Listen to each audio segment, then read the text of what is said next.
Yo guys, Zandvoort is fast, flowing and presents a real challenge, both when driving and creating a car setup.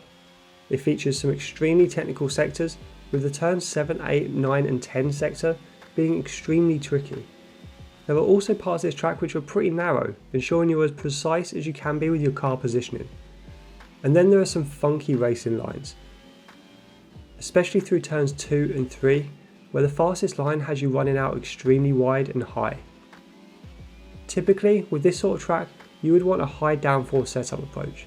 However, the pitch straight is long enough for overtakes to happen, meaning a high downforce setup would ensure you struggle to be competitive during the race. For this reason, I've set the front wing angle to 27 and the rear wing angle to 35. This is pretty lean and low downforce by Zandvoort standards, and is designed to mainly ensure you don't get eaten alive on that long straight. As there are a bunch of slower corners here, I have set the on-throttle diff all the way down to just 62.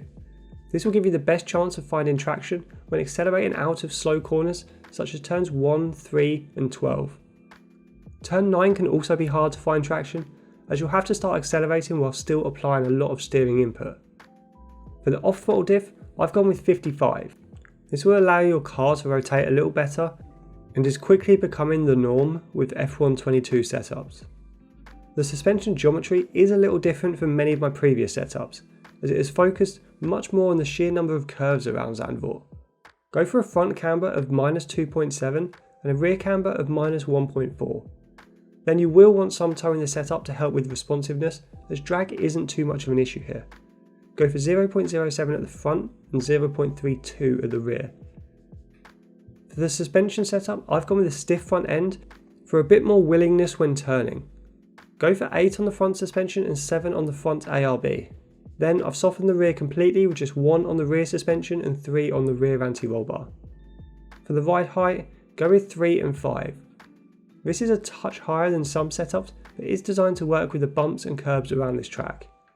I've taken the usual approach of 100% brake pressure and 50% brake bias for the brakes, and I've lowered the tyre pressures at the rear while keeping the front pressures balanced.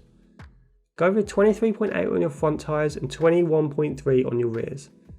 This will help a little more with traction at slow speed, as well as keeping one eye focused on tyre wear throughout a whole race. If your tyre values are different to those which are on screen now, just set the closest you can. It doesn't really matter if you're out by 0.1, but the values are slightly different across platforms by the looks of it. Overall, this is a tricky circuit to learn and even trickier to master. It requires a lot of patience on the throttle and bravery into the corners, as many turns are slightly blind when turning in. This setup will help you with consistency, while ensuring that when you do master the track, you'll be able to challenge the other cars around you. Let me know if you enjoy this setup in the comments below, and let me know what setup you guys are using. And as always, hit that like button and subscribe to our channel for daily F122 content. But for now guys, I'll see you on track.